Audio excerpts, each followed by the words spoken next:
বর্ষার মৌসুমে মেঘবৃষ্টি আর আদমদিঘির এই বামনী গ্রাম দুজনে যেন দুজনার।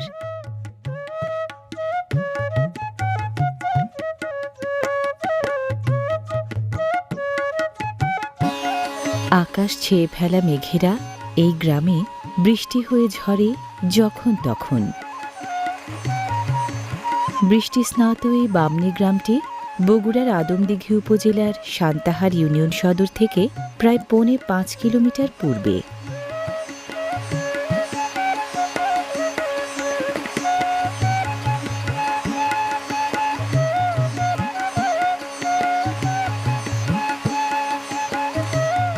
যেখানে যা কিছু আছে ভিজতেই হয় বৃষ্টিতে, কিন্তু ভিজতে নারাজ ঘরে পালা মোরগ মুরগি।